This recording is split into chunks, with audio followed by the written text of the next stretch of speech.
Bonjour et bienvenue sur la chaîne EV, on est à Barcelone, pourquoi? Pour essayer sur route européenne et la version européenne de la P7 Plus. Aujourd'hui on va essayer la Xpeng P7 Plus dans sa version long range propulsion. Et on va essayer de répondre surtout à cette question, combien cette voiture consomme sur autoroute? Parce qu'on sait qu'en ville ça allait plutôt. Ouais. Le principal ça va être qu'on va l'emmener sur les autoroutes ici qui sont limitées à 120. Donc on n'aura pas forcément la consommation qu'on aurait chez nous, voilà, mais on va espérer avoir moins que chez nous. On aura une idée. On a déjà présenté cette voiture, on l'a découverte à Guangzhou il y a quelques mois, une présentation statique, donc il y a une vidéo, je vous mets la vignette quelque part par là, vous pouvez aller voir la vidéo où on vous montre l'intérieur, l'extérieur, le coffre, etc. Et on la note. Et on la note, et on va pas le refaire, c'est-à-dire que là on va se concentrer sur la conduite. On a beau être en Espagne, mais il fait pas hyper chaud. Ouais, on se pèle les miches, c'est pour ça que j'ai les mains dans les poches, ça fait négliger. Oui, ça fait négliger, mais bon. Je me pèle. N'hésitez pas à vous abonner à notre chaîne parce qu'on le dit à chaque fois, mais c'est vrai, plus on a d'abonnés, plus on est invité à ce genre d'opération et plus c'est facile d'avoir des voitures. Donc merci à vous et on est bientôt là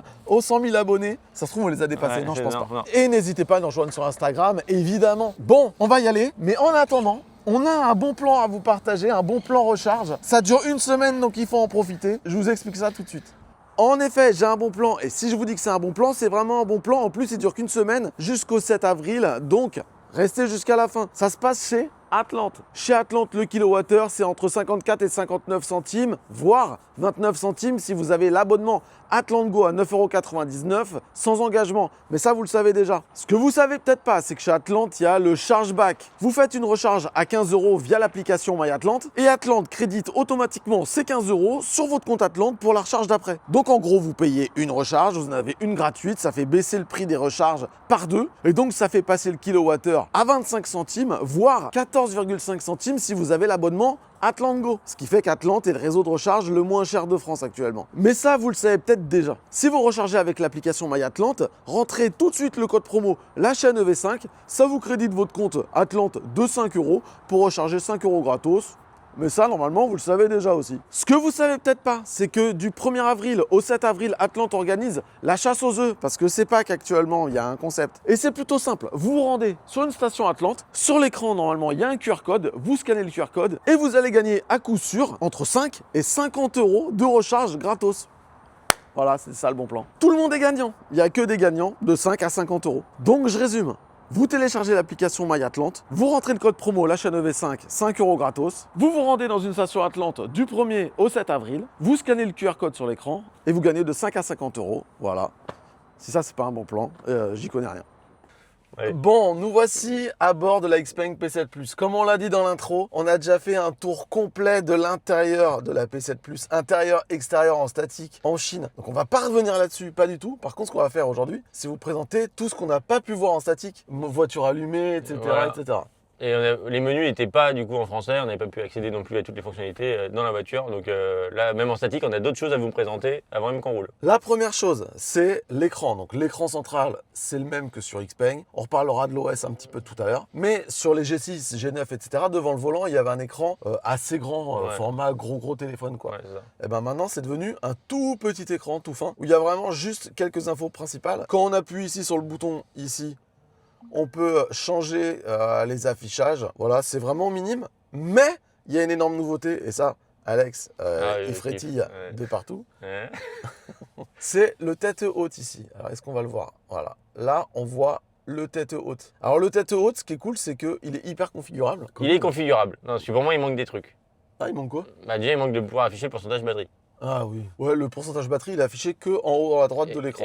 Et pour les jeunes, c'est écrit trop petit. Non, c'est toi qui faut que tu ailles chez l'opticien. Il n'y a même pas le pourcentage batterie ici. Ça, c'est pour ça. Ouais, franchement, ça, c'est dommage. Donc, en fait, ici, dans l'écran, on peut configurer le head-up display, soit un mode navigation, soit un mode perception, c'est-à-dire avec les aides à la conduite, soit un mode très simple. Le navigation, c'est en gros, il y a la totale. Ouais. Le perception, on peut afficher dans la carte et il y a les ADAS. Et le mode basique, là il n'y a pas les ADAS, mais on peut quand même aussi afficher la carte si on le souhaite. Voilà. Et par exemple là, si on dit qu'on va, je sais pas, Carrera, on s'en fout. Donc voilà, là on a la navigation. Si, attends, hop, on passe en perception. Là on voit la carte.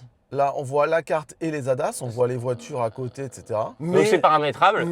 Mais ça, à la limite, oui, il y en a d'autres qui font assez proche de ça. Mais voilà. Si je passe la marche arrière, j'ai l'écran Ah ouais, ça, de c'est dingue. recul dans le tête haute. Ça, je trouve ça fort. C'est assez gros, hein. et en On plus, a c'est- l'impression comme ça à l'écran que c'est pas gros, mais en fait c'est vraiment assez gros et la définition est ultra bonne. Ouais, c'est net, hein. Franchement, c'est net. Mais si je mets mon clignotant, chez Xpeng, ça affiche la caméra d'angle D'angle mort mort. qu'on peut déplacer où on veut. On peut aussi l'agrandir, la rétrécir. Enfin, voilà. Un peu comme fait Tesla d'ailleurs. Sur le G6 et le G9, si je dis pas de bêtises, on pouvait le mettre sur cet écran-là. Mais maintenant, l'écran là, Il est trop petit. trop petit. Et ben, c'est là que c'est une folie. Ah oui, là, ça franchement, ils ont fait mieux qu'Hyundai, quoi. Et voilà. Ici, on peut dire que on ne veut plus des caméras d'angle mort dans l'écran tactile. Ouais. On peut l'afficher dans le tête haute. On peut l'afficher dans les deux. Ouais, on peut choisir, c'est ça qu'on peut faire les deux, un ou aucun. Et là, Et là, alors là c'est si trop je mets le fort. clignotant, j'ai l'angle mort dans le tête haute. Et à gauche ou à droite. et à gauche ou à droite. Alors, si je change de côté, hop. Et Et là, c'est ça stylé. rend pas très bien là dans le téléphone.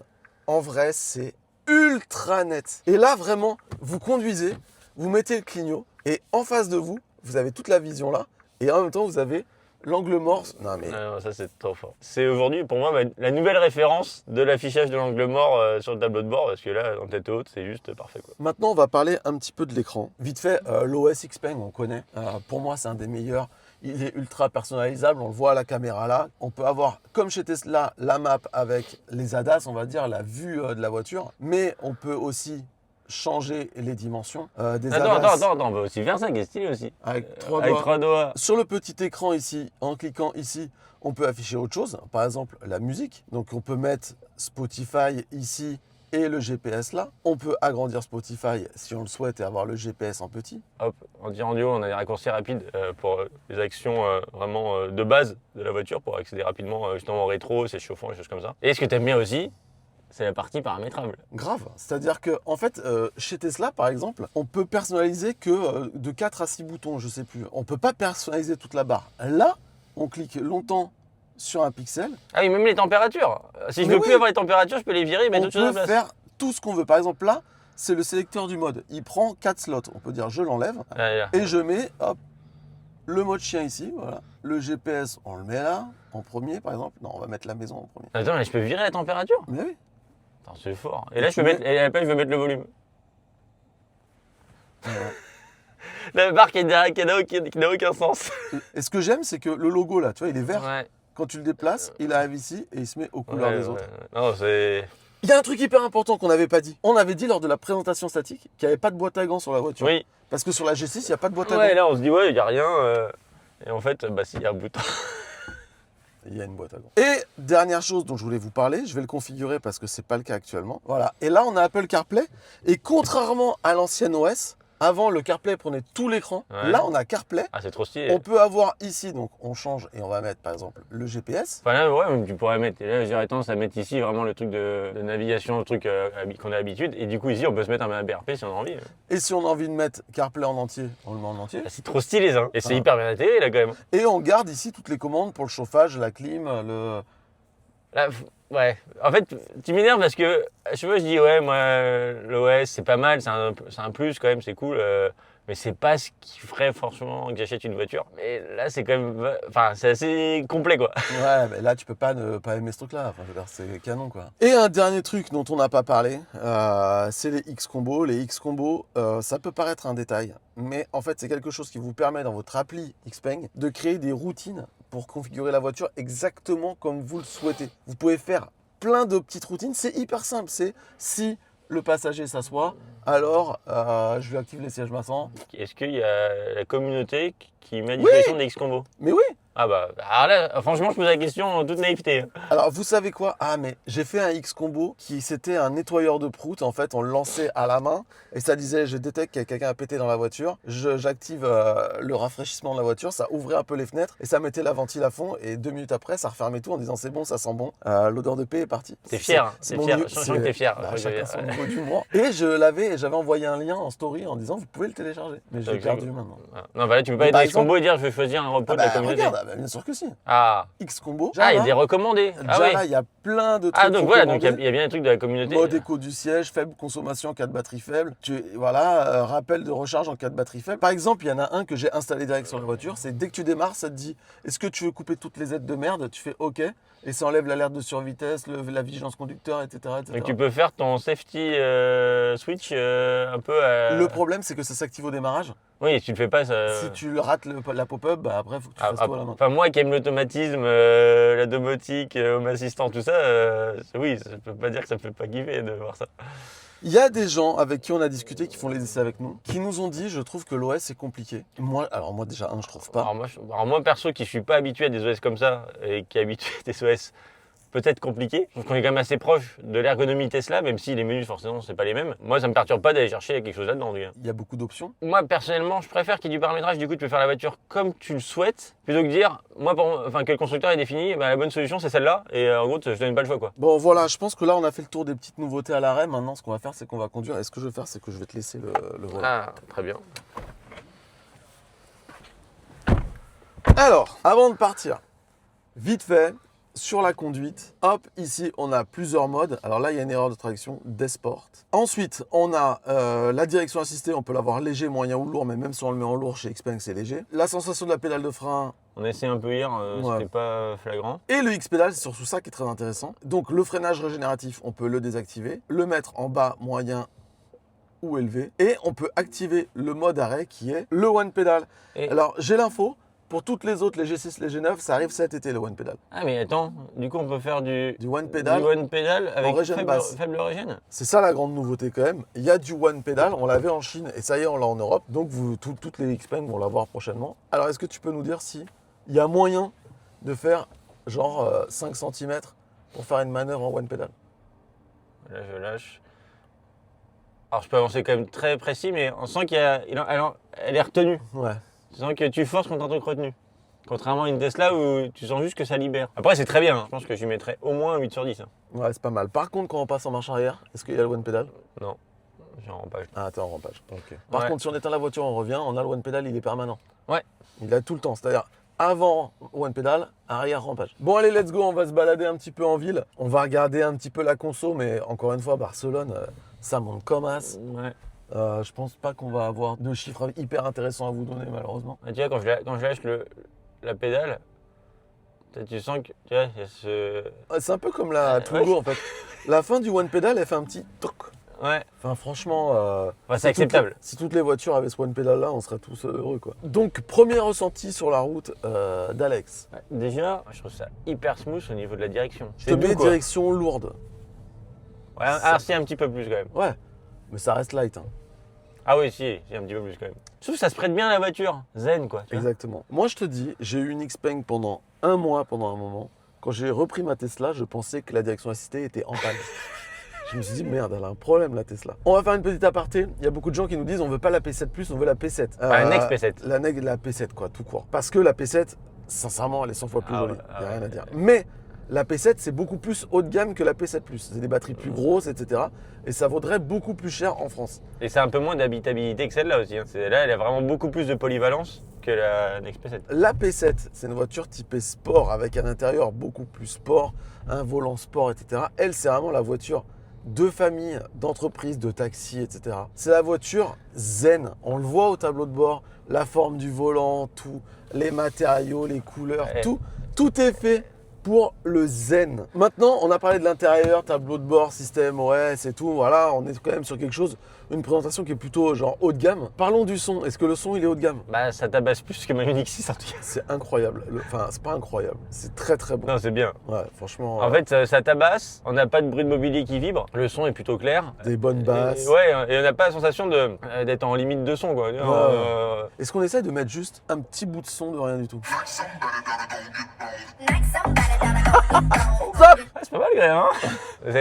Même, c'est très bien, moi, je trouve. Ouais, bien sûr. Alors là, j'ai déjà une première indication de consommation. On est actuellement à 3,4 kWh au 100. Bah oui, on est en descente, on fait que de la descente depuis Ah tout à oui. l'heure. Non, mais la conso en ville, ça n'aura aucun sens, je vous le dis. L'important, c'est la conso sur autoroute et on y va tout à l'heure. Évidemment, il y a une gestion multi-profil de la voiture. Ici, c'est mon profil à moi, profil Xpeng.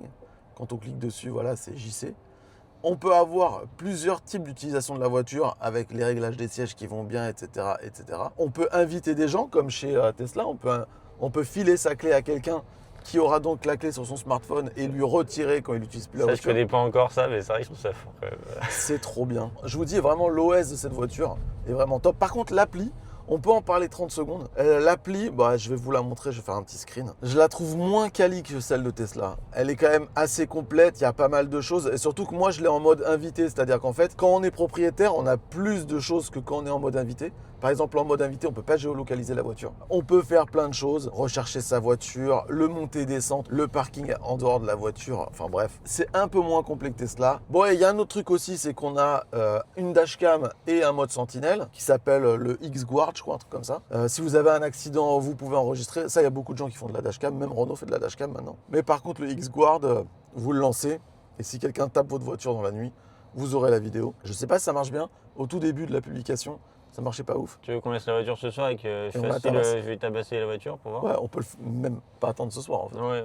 Et il y a un autre truc dont il faut qu'on parle parce qu'on est en ville, c'est le VESS. Le bruit que la voiture fait à basse vitesse Donc en dessous de 30 km/h. pour informer qu'il y a une voiture électrique qui passe aux piétons. Et là, c'est Ouais. le point un peu négatif. Ouais, c'est que. Alors, qu'il soit assez fort dehors, ça me choque pas, je trouve ça plutôt bien de pouvoir être derrière des piétons qui t'entendent et qui se déplacent. Par contre, que tu l'entends à l'intérieur, c'est un peu le phénomène que je reprochais à l'époque à la Zoé. Ouais. Bah là, on l'a ce phénomène. Vas-y, ralentis, mets-toi, moins de 25. Là, on roule. Pourtant, c'est une voiture qui est bien insonorisée.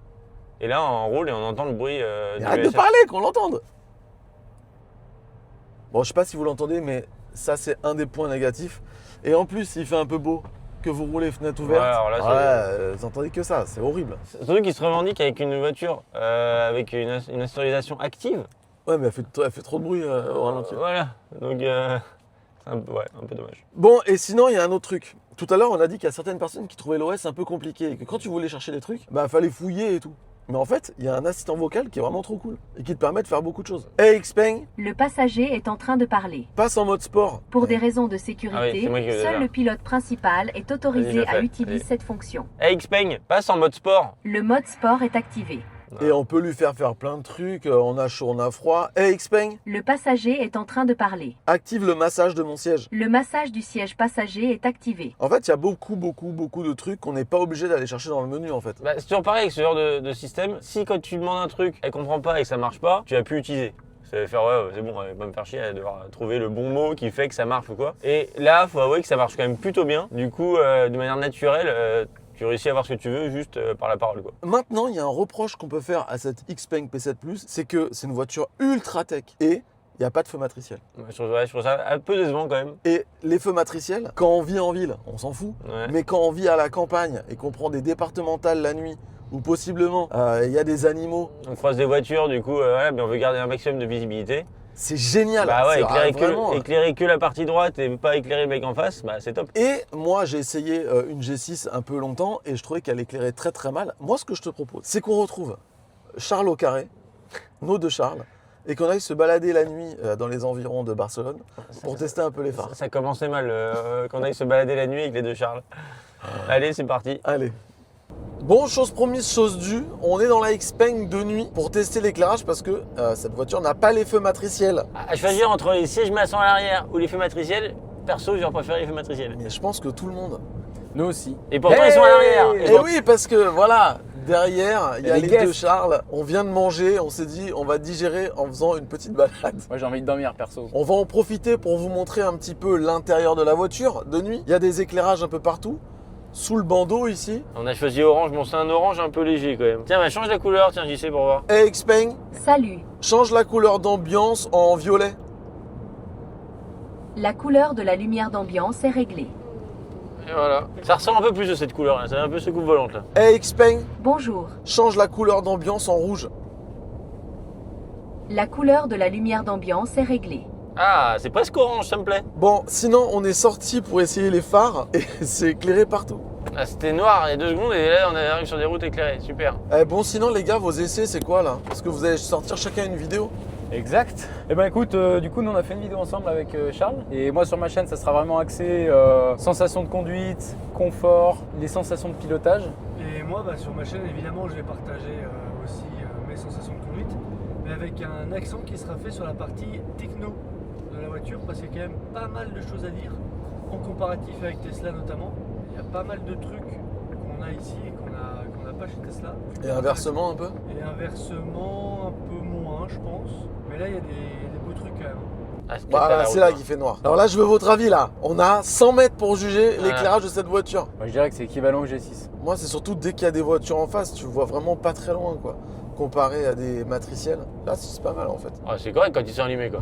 Ouais, ça me choque moins que le G6 en fait. Bon, personne n'a un avis très tranché sur l'éclairage de cette voiture. En dia, il me pose pas plus de problèmes que ça de ce que je vois. On va formuler différemment. Est-ce que cet élément-là ferait que tu ne prendrais pas la voiture? Oh bah non. Non. Voilà. Ben voilà. Vous avez une réponse de professionnel. C'est du confort, mais c'est pas vital quoi.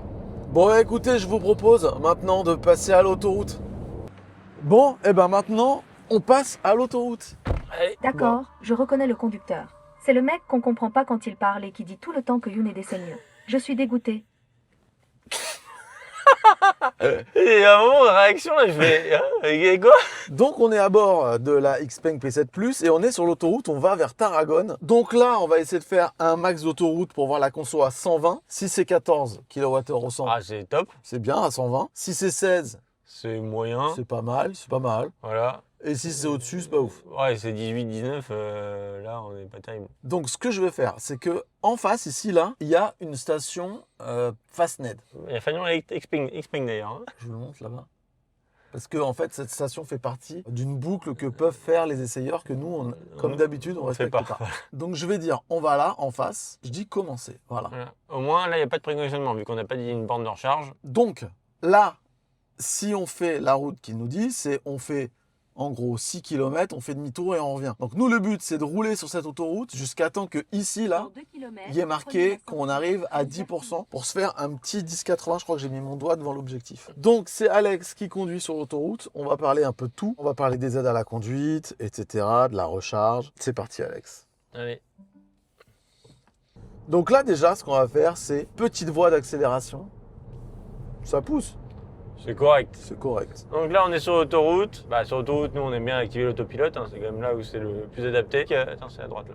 Hein, non, mais non, on suit pas le GPS là. Ah on oui. roule sur l'autoroute, putain. Excuse-moi, pour une fois que je suis GPS.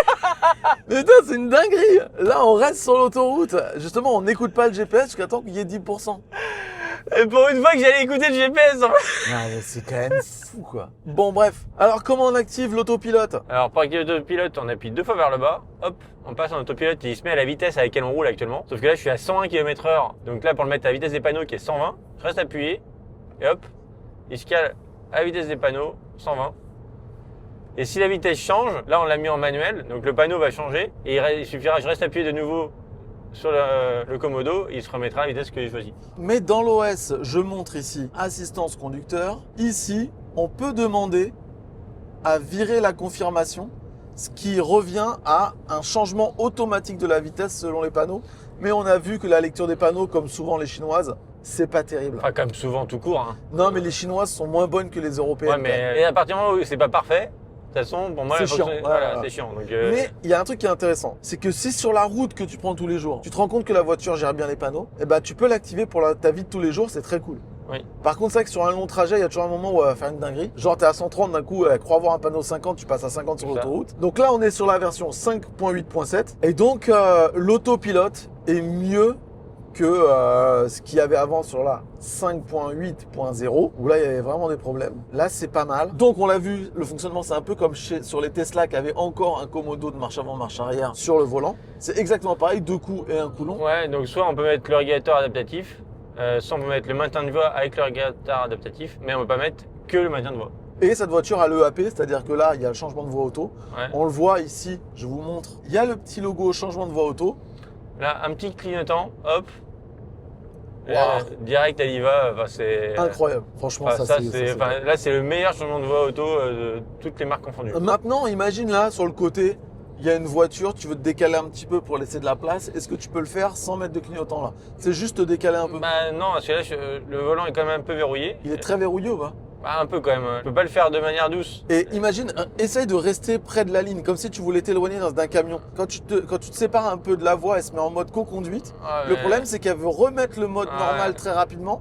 et elle te met des coups de volant et toi tu luttes. En fait, c'est surtout que le volant est dur, donc en fait, elle attend qu'il y ait une certaine résistance pour le décrocher. Et du coup, quand elle le décroche, ben, ça te fait tourner un petit peu, quoi. Voilà, mais après elle veut te remettre. C'est ça. Ça, Et- c'est vraiment le mauvais côté. C'est quand tu doubles un camion et que tu veux t'éloigner un peu du camion, elle a tendance à Bah, forcer et te dire allez, on se remet. Donc, volant capacitif. Ce qui est bien, c'est que si tu mets le clignotant et que tu changes de voie toi-même, ça coupe pas l'autopilote. Ah, ça, oui. Et qui fait ça? Tesla. Et puis, surtout quand tu mets le clignotant et que tu changes de voie, ça coupe pas le régulateur adaptatif. Ah, mais qui fait ça? Tesla. Le tête haute sur l'autoroute. Ah, bah, il est hyper complet, hein. Je vais essayer de le filmer, mais Je pourrais, au premier abord, on pourrait dire qu'il y a trop d'informations. il est quand même vachement plus simple que celui de la P7. Je vous rappelle, celui de la P7, on pouvait envoyer des emojis sur les gens. Bon, sinon, au niveau confort, là, on est à 120. Bon, au niveau confort de suspension, c'est hyper confortable. Ah ouais. On sent que c'est une routière. T'es dans vraiment un petit salon pour rouler, quoi. Au niveau des sièges, On a quand même à l'avant donc des sièges chauffants et ventilés, mais aussi massants. ouais. Mais là où c'est hyper rare, surtout dans cette gamme de prix, c'est qu'à l'arrière, c'est chauffant. Vous allez me dire, ça arrive assez souvent maintenant, mais ils sont aussi ventilés, ce qui est hyper rare. Et ce qui est encore plus rare, ils sont massants. Et ils sont en plus inclinables. Donc c'est chauffant, ventilé, massant, inclinable à l'arrière. Donc, Ouais, c'est le spa, c'est le petit bambou à Voilà. l'arrière. le seul un défaut que je pourrais donner, c'est quand même qu'il n'y a pas de toit occultant. Du coup, à l'arrière, si tu veux être un peu plus cosy, tu dois rester un peu en plein soleil. Et au niveau du volume sonore, bah, c'est très bien. On sent un peu de bruit d'air devant. Mais... Bon, il y a un peu de bruit de roulement, mais faut vraiment le chercher. Bon, et bien voilà, on a fait demi-tour parce que le GPS nous dit qu'on va arriver à 16% au chargeur. Donc, on est sorti et on repart dans l'autre sens. On a fait une centaine de kilomètres. Donc, effectivement, le tête haute est vraiment pas mal. Mais plus simple que sur la P7. Enfin, Next P7, ouais. Sur la Next P7 parce que là, il y avait vraiment de la réalité augmentée. Ça te mettait des flèches là où tu étais par rapport à la route. Là, c'est pas le cas. Moi, franchement, j'adore l'intérieur. Franchement, c'est vraiment trop ma cam. Non, c'est presque trop zen pour moi. Voilà. Ouais. Moi, c'est zen, c'est bien. C'est pas assez too Après, much. j'aime bien les voitures sport, mais c'est pas la philosophie de cette bagnole. Non, Donc je suis autant d'accord. faire zen de A à Z. Je suis d'accord. Elle est cohérente sur sa zen attitude. En fait, je voudrais dire un truc, c'est que le petit écran là, il sert à rien. Ouais. T'as exactement les mêmes infos dans le pare-brise, mais par contre, il est mignon, il a un petit style, quoi. Pareil, c'est écrit Final Petit quand même, malgré tout. Ouais, mais faut vraiment que t'ailles voir un autre petit Serge. Bon, on va bientôt arriver à la borne. On va parler de la recharge. Donc, cette voiture a des batteries qui chargent en 12 minutes, c'est vraiment dingue. On l'a déjà testé sur la G6, on était arrivé aux 12 minutes. Et pas forcément qu'avec des bornes 450. C'est ça qui est ouf. C'est que si tu prends une 450, en fait, ça va quand même faire sûrement chauffer un peu plus la batterie. Du coup, elle va devoir descendre plus rapidement en puissance. Alors que si tu l'as sur une borne 300, Elle en prend fait, 300. 300, mais elle les garde hyper longtemps, donc plus longtemps. Et au final, elle tient quand même les 12 minutes. Et vu que c'est une batterie plus petite que sur la G6, je crois que la G6 c'est environ 80, je sais plus exactement. Là c'est 75 environ. Et elle demande encore moins de puissance Oui. pour arriver aux 12 minutes. Et il y a un truc qui est intéressant, c'est qu'il y a le préconditionnement automatique, c'est-à-dire que si le GPS sait que tu vas sur une station, il active le préconditionnement automatique. Mais aussi, il y a un préconditionnement manuel, un bouton. Ah, ça c'est bien. Ouais. Là, on va pas mettre le préconditionnement.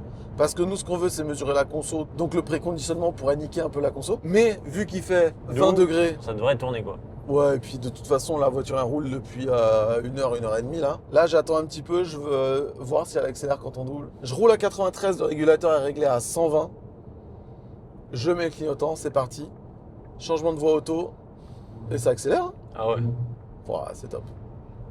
Et le changement de voie, il est quand même hyper rapide. Je trouve juste qu'à limite, elle tourne un poil trop. Ouais, Parce que tu dis, elle va redresser. Elle est un peu en mode... Voilà. Mais par contre, c'est le plus efficace de tous ceux qu'on a essayé. Ah ouais, c'est vraiment pas mal. Hein. Moi personnellement, je trouve ça. Là, cette voiture, je trouve ça quand même pas mal. Ouais, j'aime bien. En fait, c'est marrant, j'ai l'impression de me voir quand j'essaye une Ioniq 5N ou machin. Je me dis, ah tiens, est-ce que là, si je fais. Tu sais, en fait, il y a le cerveau qui commence à faire des calculs. Mais non, des mais réflexions. ouais, moi j'aime bien les voitures connectées. Il y a tout dans cette caisse. C'est une berline, elle charge vite.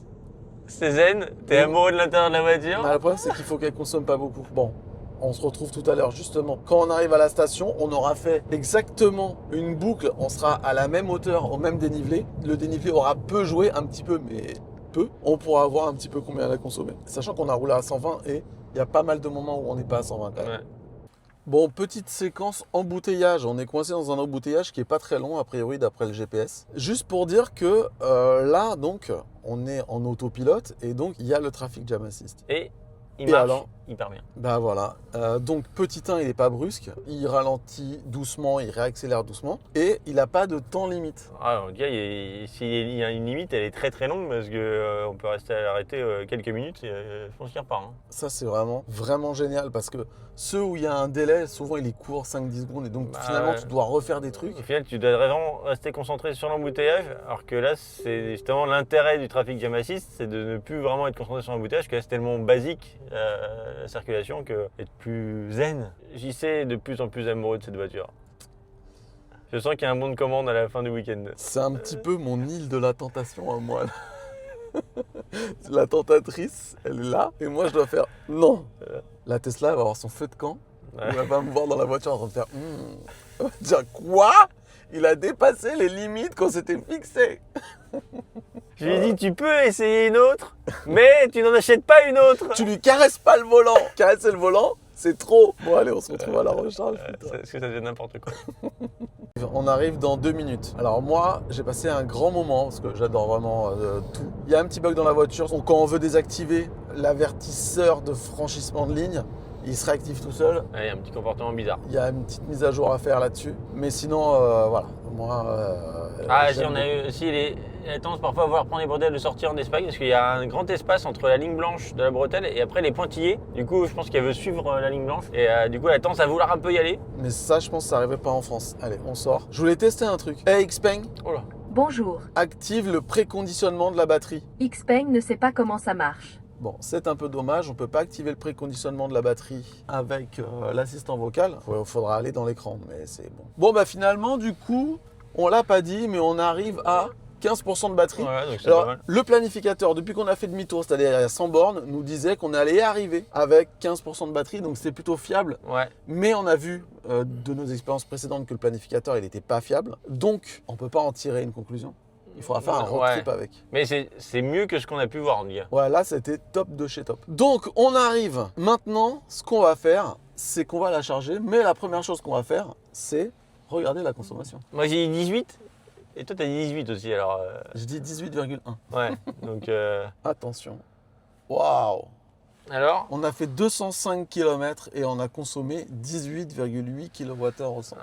Ça, j'attendais à un truc comme ça. Alors, c'est vallonné, il y a du vent, mais on a fait un aller-retour. Donc, on aura peut-être des meilleures consommations chez nous. Mais bon, chez nous, c'est 130, c'est pas 120. Donc là, il faut compter un petit 20 kWh au 100 à 130, un minimum. Ouais. Hein. Bon, de toute façon, on va faire un Ioniq 28 Challenge avec cette voiture très prochainement. Je pense qu'on va la voir rapidement. Et on fera un long trajet aussi sur la 10 comme d'habitude. Et puis on verra un petit peu les chiffres qu'on a en France. C'est un petit peu décevant quand même. Bah ouais, on s'attendait vraiment à une reine de l'efficience. Et alors, c'est pas dégueu, mais potentiellement, c'est moins bien qu'une Ioniq 6 là. C'est moins bien qu'une Ioniq 6, c'est moins bien qu'une CLA, c'est même moins bien qu'une Audi A6. C'est Ouais. dommage. Après, faut aussi qu'on voit le rapport avec ce qu'on va recharger. Ah bah. Est-ce que du coup, la consommation affichée par le tableau de bord de la voiture, est-ce qu'il est vraiment Ah. fiable? Belle transition parce que nous allons aller charger. Voilà. Sauf qu'on ne pourra pas faire le rapport maintenant vu qu'on ne sait pas à quel pourcentage de batterie on est parti au début. Donc on ne sait pas combien on va recharger là. Donc, Ah oui, c'est vrai, c'est un merde. c'est un test journée presse. Hein. C'est pas pareil qu'un test dans nos conditions chez nous. On peut tout faire carré. Là, on fait avec les moyens du bord. Ah, un truc qui est top par contre. Alors ça, c'est Xpeng. Hein, mais je suis fan de ce petit bouton. T'appuies, tu pousses. C'est tellement naturel. Avec le bouton de sécurité qui est à l'intérieur, Qui est au ici, cas là. où il n'y a plus d'électricité, on peut ouvrir la voiture. D'ailleurs, je vais aller vérifier vite fait, parce que ça m'intéresse, s'il y a ça sur les portes arrière. Parce que chez Tesla, enfin sur la mienne, il n'y en a pas sur les portes arrière. Il n'y en a pas sur... Ah si, il y en a une là. Il faut appuyer là. Voilà, ok. Ça, c'est pas terrible, on aimerait une poignée un peu plus visible quand même. Alors, je sais plus si je crois qu'il faut l'ouvrir de la voiture. Non, je crois qu'on peut ouvrir... Non, Ah. c'est manuel. Bon, bah voilà. Allez hop. Bon, c'est normal. Un T2, le CCS. Hein, on va pas le refaire à chaque fois. Allez hop. Pour info, on est chez Fastned. La borne, c'est du 400 kW, on est tout seul dessus. D'ailleurs, là, le plug and charge. Elle n'a pas le plug and charge. Donc je rappelle qu'on est à 15%. Hein. Ouais. Et ben ça charge à 78. Ouais, c'est comme bien, une Niro, super. c'est bien. Non, ça monte, ça monte. Je rappelle qu'on n'a pas préconditionné la batterie. Ouais.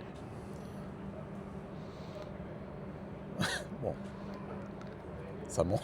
Ça monte tranquille. Là, ça, c'est mon plateau déjà, moi, sur Ah ma non, là, voiture. ça, on l'a déjà dépassé, ça y est. Voilà. Waouh. Waouh. Waouh. Ouais, là, c'est assez bluffant quand même. 319, 336, 340. Attends. Idioma. Qu'est-ce que tu vas faire là? Hop, on la passe en français. Histoire de faire chier tous les Espagnols qui vont passer sur la borne. Exactement, session active. On est à 304. Oh là là. Voilà, il y a 33. Allez, bon bah voilà, on est au max de la borne. Allons voir à l'intérieur ce qui se passe. Alors, qu'est-ce qu'on a de beau? On est toujours à 392. On est déjà à 26%. On a la puissance affichée? Ouais, là. Ok. 700 700 volts. 560 ampères. Alors, normalement, on peut avoir plus d'infos. C'est ici, je crois. Voilà, là, on a la courbe de recharge. Donc, on est parti à 15-16 et là, on aura toute la courbe. On est toujours... Ah, ça y est, elle chute un peu. Donc, je vais montrer un autre truc. C'est que ici, là, dans le petit écran, on a la charge. Là, c'est l'autonomie qu'on est en train de récupérer, le pourcentage batterie et le temps restant estimé, 29 minutes. Ce serait 29 minutes pour aller à 100%, ça. Parce que si ici, je dis que je veux aller à 80%, et bien là, on est passé à 10 minutes de temps de charge. C'est pas mal quand même. Bon, allez, on se retrouve à la fin de la charge. Allez, on est à 78%. On est quand même à 200 kW à 78%. Ouais, non, c'est dingo. C'est fou. Bon, ben voilà. 11 minutes. Ah, putain. Ah, voilà. 80% en 11 minutes, mais on est parti de 15. Ouais, et on prend encore 140 kW. Il y a des voitures qui aimeraient bien prendre 140 kW, mais à 15%. Bon bah voilà, je vous affiche la courbe de charge ici. Vous pouvez la retrouver sur notre site lachanev.fr avec plein d'autres courbes de recharge et vous pouvez comparer les courbes de recharge des voitures les unes avec les autres. Par exemple, je vous affiche un comparatif entre la courbe de charge de 7 P7 Plus avec l'Ioniq 6 d'Alex. Voilà, il n'est pas là parce que ça lui ferait du mal. Chose promise, chose due, on a vu la recharge. Maintenant qu'on n'a plus d'endroit où aller, on peut vous parler du planificateur. On l'a vu là dans notre trajet que à partir du moment où on était sur l'autoroute à 120, elle arrivait à calibrer et à dire à quel pourcentage elle arrivait. Mais si tu fais un peu de national, de l'autoroute, tu repasses en national, un peu d'autoroute, je pense qu'elle se base sur les derniers kilomètres et qu'elle est complètement perdue. On l'a vu plusieurs fois dans des vidéos dans lesquelles on fait des longs trajets que le planificateur il est pas ouf. Néanmoins, il est intéressant. Et je pense qu'au fur et à mesure, Xpeng arrivera à le calibrer parce que ce qui est bien avec Xpeng, c'est que pour le coup, il y a des mises à jour et que les choses avancent. Le GPS, ici, on va dire qu'on va par exemple à Paris. Paris, Barcelone, Espagne, non. Paris, France. Là, ça nous propose 3 routes. Portée insuffisante, portée insuffisante, portée insuffisante. En fait, de base, il propose rien le GPS. Il propose pas de faire des arrêts recharge. Il faut cliquer ici pour que là, il ajoute des arrêts recharge. Voilà, là, on a un trajet. Quoi, 3 arrêts pour aller à Paris? Ça me paraît peu quand même. Là, il nous dit qu'on arrivera à 18%, on monte à 68%, on arrive à 15%, on repart à 89%. 32 minutes? Non, mais là, déjà, les temps, ça va pas. Hein. Ouais, les temps de charge sont pas bons. Celui-là, on met moins que ça. Hein. Ce qui est intéressant, c'est qu'une fois qu'on lance ici, on a en permanence le pourcentage auquel on va arriver, ça on aime bien. Ouais. Il y a l'autonomie restante quand on arrivera à la station de recharge. Donc ça c'est plutôt cool. Mais il y a d'autres choses. Les pourcentages à l'arrivée, aux bornes et à destination. Voilà, donc on peut dire je veux arriver à 10% aux bornes et à 50% à destination pour avoir un peu de batterie. Ouais, pour être tranquille, ouais, pour faire son séjour sur place. Donc là on a modifié la planification vu qu'on a dit qu'on voulait arriver à 50%. Il recalcule. Donc, toute logique, on va avoir 4 arrêts maintenant au lieu de 3. Ouais, bah, logiquement, ouais. Ah bah non. On a toujours 3 arrêts. Et par contre, si je fais une route vers Paris sans ajouter de borne, je fais commencer. Donc là, j'ai GPS normal, aucune borne de programmée, portée insuffisante forcément. Je roule. Et quand je me dis j'ai envie de m'arrêter, je fais ici rechercher une borne. Et là, ça me trouve toutes les stations de recharge sur ma route. Regardez. Là, et en plus, en général, ça me les met à un endroit où c'est un peu critique pour moi, où il va falloir recharger. Ça me met toutes les bornes sur la route. Ici, elles sont toutes détaillées. Le nombre de bornes par station, etc. Les puissances. Ici, on peut choisir les puissances. Donc, si je clique ici, parce que j'ai quand même une voiture qui prend Ouais, je vais pas perdre de temps. 450, 460. Ouais. Je vais pas me faire chier à aller sur une borne. Il faut des 400 quoi. Voilà. Là, ça me sort toutes les bornes avec 300, les distances, 400, etc. parfait. Je peux les ajouter dans mon trajet. Et ici, je peux dire... alors, là, c'est énorme. On peut dire, par exemple, je veux seulement des bornes de... Par exemple, 250, c'est un peu long. Bon, disons, allez, de 150 à 600. Si ta limite personnelle dans ta tête, c'est 500. 501 max. Enregistré, je me suis fait une personnalisée de 150 à 500, tu vois. Du coup, si je fais effectuer. Attends. Ah, Là, du coup, j'ai mon feed qui apparaît là. ouais, C'est 150, 500. Ouais. Et ensuite, Ça, en dessous, il n'y en a aucun autre qui le fait. Ça. et en dessous, il y a choisissez vos opérateurs préférés. Et là, tu peux dire. C'est à BRP alors, ce truc en fait. Ici, je dis par exemple, on va faire par exemple la Charge League. Donc, je Electra. choisis Electra ici. Ensuite, en A, Atlante. Ensuite, I, je vais mettre Unity. Et ensuite, F, je vais mettre Fastned. Voilà, j'ai la charge ligue. Je fais enregistrer, effectuer. Et là, ça me met toute la liste Des bornes entre 150 et 520 kW. de la charge ligue. Ouais, voilà, c'est... Voilà. Sur ma route, là, Oh, ouais, c'est- j'ai Electra, Atlante, Fastned. Putain! Et attends, et maintenant qu'on a fait ça, Ouais. est-ce que si je reviens ici et que maintenant je refais mon itinéraire Pour aller à Paris. pour aller à Paris, est-ce que du coup il choisit ça?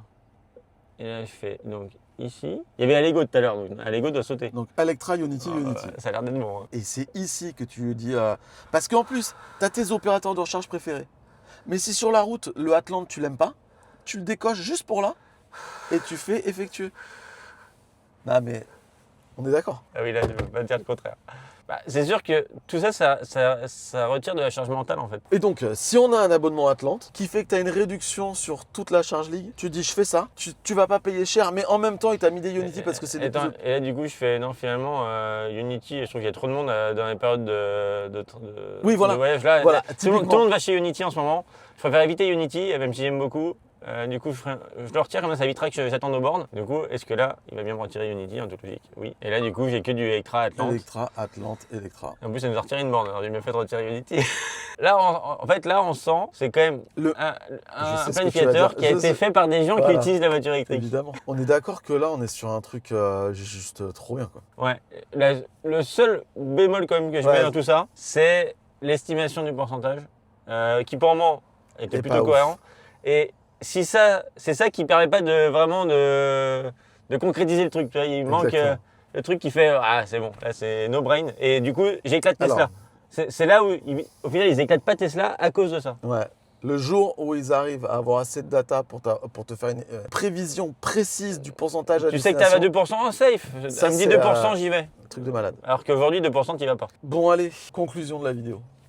Bon, et bien voilà, c'est la fin de cette vidéo. On va faire une petite conclusion rapidement. Les points positifs, les points négatifs de cette P7 Plus. En plus, on n'est pas vraiment d'accord parce que moi, je suis complètement aligné avec cette voiture. Je la trouve vraiment géniale. Toi, il y a des petits points que tu aimes un peu moins. Ouais, toi t'en as quand même quelques-uns où tu es prêt à passer outre. Oui, évidemment, il n'y a pas de voiture parfaite, ça n'existe pas. Donc, point positif, c'est très tech. Ah oui. Et de la tech très utile, moi je trouve. C'est très personnalisable. C'est un système qui est complètement open, que ce soit pour les aides à la conduite, pour Android Auto, Apple CarPlay, pour les réglages de la voiture, la régène, etc. Enfin vraiment, Bah, c'est tech, mais pas gadget. Il n'y a pas de prout, des machins, des trucs comme ça. Il n'y a pas vrai. des gadgets. c'est vrai, il n'y a pas de C'est de la tech rigolote. Il n'y a pas de tech rigolote en fait. Là, c'est de la tech utile la plupart. Ensuite, c'est hyper confort. Ah oui, ça c'est indéniable. C'est hyper bien présenté.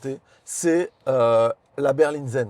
Ouais, je pense que c'est vraiment le mot qui revient, c'est zen. La berline zen. Ensuite, évidemment, un autre point positif, ça charge à balle. Ah oui, ça c'est cool. Et pas que en Suisse, hein. À Ouais. balle partout. Ah. Hilarant. Les aides à la conduite, moi je trouve que c'est très bien. Bon là, je suis en train de monter la vidéo et je dis que les ADAS sont très bien. En fait, j'adore. D'ailleurs, j'ai déjà fait un road trip avec une Xpeng G6 équipée de ces ADAS parce que j'avais une mise à jour bêta. Et je disais ça. Quand j'ai descendu cette voiture de Paris jusqu'au bassin d'Arcachon, j'avais eu plein de freinages fantômes, des trucs trop bizarres avec l'autopilote. Et là, c'est le meilleur trajet que j'ai fait de ma vie quasiment. Là, c'était au niveau de BMW quoi. Vraiment, mais génial. Je comprends pas ce qui s'est passé. On m'a poussé une bêta entre la descente et le retour. Et franchement là, c'était vraiment génial. C'était vraiment parfait quoi. Mais vous allez voir qu'Alex n'est pas tout à fait de mon avis. C'est-à-dire que moi, je suis habitué avec Tesla à laisser la voiture conduire et quand tu fais ça, c'est très bien. Toi, Alex, avec Hyundai, tu es habitué à garder la main un peu sur le volant, à co-conduire avec la C'est voiture. ça. Et là, ça s'est pas adapté pour toi. Non, du coup c'est un peu trop rigide pour moi. Pourtant, j'adore le Drive Assist Pro de BM, la conduite sur des Renault. J'adore donc Hyundai Kia. Donc comme quoi j'ai d'autres systèmes que j'aime bien. Mais là je trouve que c'est un peu trop Tesla à mon goût. Ouais. Et moi j'ai besoin d'être encore un peu conducteur et que ce soit un assistant de ma conduite plutôt que moi qui soit assistant de pilote. Rapidement, c'est Tesla dans le sens où le volant est un peu loqué et quand on veut reprendre la main sur la voie, il y a une petite baston qui se met en place entre toi et la voiture. Mais ça se réactive. Ça sera. Voilà. Mais quand tu changes, C'est pas le ding-ding derrière. hein. voilà, quand tu changes de voie, ça reste activé, ça coupe pas. Enfin, c'est 100 fois mieux que Tesla. Quoi. Voilà, c'est incomparable. C'est 1000 fois mieux que Tesla, Mm. surtout sur les dernières générations. Ensuite, un autre défaut, c'est que c'est une conduite qui est vraiment pas dynamique du tout. Ouais, c'est Z Il y a- encore qui revient. Quoi. Il y a C'est- du lag à l'accélération. c'est Quoi. ça, c'est fait pour être doux tout le temps et du coup, c'est là où elle manque de polyvalence. Ouais. c'est Elle manque que de plaisir, quoi. voilà, c'est que c'est on garde du tranquille de bout en bout. C'est puissant, et ça fait des belles accels. C'est pas ça qui va amuser vraiment la galerie, quoi. À part des gens qui ont jamais conduit d'électrique, quoi. Ensuite, de ce qu'on a mesuré, malheureusement, c'est pas très très efficient sur autoroute. Franchement, on s'attend. Moi, la conso qu'on a eue sur autoroute à 120, j'aurais aimé l'avoir à 130. Oui. Bon, de toute façon, on fera un Ioniq 28 Challenge avec cette voiture. On va vraiment mesurer ville, route, autoroute en la comparant à la Ioniq 28, comme ça on pourra la classer. Mais c'est un petit peu décevant de ce qu'on voit. Maintenant, c'est en montée-descente, donc voilà. Bon, à vérifier. Mais pour ceux qui sont pas sensibles à l'efficience, ce petit manque d'efficience sera largement compensé Ah par bah, y la a pas vitesse de photo. recharge. Bah, ouais. Pour les grands trajets, ça reste une super routière. Mais moi, j'adore. Pour résumer, on pourrait dire que c'est comme genre une i17 dans le fait que c'est pas fun à conduire, mais beaucoup plus tech, même plus tech qu'une Tesla. Moi, je pourrais même dire que pour conduire une Ioniq 6 au quotidien, c'est une Ioniq 6 avec de la tech. Voilà. Parce Et que. une charge qui ridiculise la Ioniq 6. Ouais, ça fait mal d'entendre ça, mais c'est pas loin quand même. Et du coup, au final, c'est la Ioniq 6 d'Xpeng, quoi. Si vous avez aimé cette vidéo, n'hésitez pas à la liker. Un grand merci à Atlante d'avoir sponsorisé cette vidéo. N'hésitez pas à aller jouer aux The Pack. Jusqu'à 50 € offerts sur vos recharges, c'est quand même un super cadeau. Ouais, c'est cool, ouais. Un grand merci à Xpeng de nous avoir invités ici pour essayer cette voiture. N'hésitez pas à retrouver les vidéos de Charles de WeLike et Charles de Tesla Geek qui ont des points de vue différents. Et puis il y a aussi la vidéo de Xavier CSN. CSN qu'on va découvrir également. Mec, très sympa. Et puis, si vous voulez acheter une Xpeng, sachez que on a un comparateur de LOA et de LLD sur la chaîne EV. Je vous mets le lien en description. Et ceux à qui on envoie vos demandes sont très bien placés sur Xpeng. J'en ai fait le test. Donc ça peut être intéressant si vous voulez comparer les prix des LOA et LLD. Bon, maintenant, la question, est-ce qu'on va bientôt voir JC rouler en P7 Plus? Parce que franchement, de toute cette vidéo, j'ai vraiment la sensation qu'il est tombé amoureux de la voiture. Je l'adore. On va sur ce, à la prochaine pour une autre vidéo. La bise. Je claque la porte et là sur l'application mobile, j'ai stationnement à distance. Et là, en quelques secondes, c'est parti. Donc là, la place est identifiée juste là et donc elle va se garer là entre les deux voitures.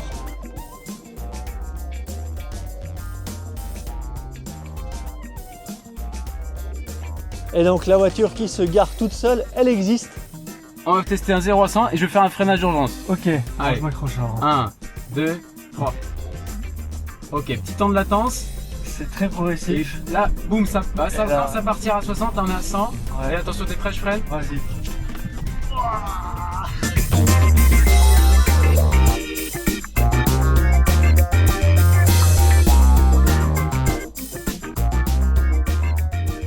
Ça ressort un peu plus de cette couleur là, c'est un peu ce coupe volante là. Je filmais pas. Tu filmes pas depuis le début?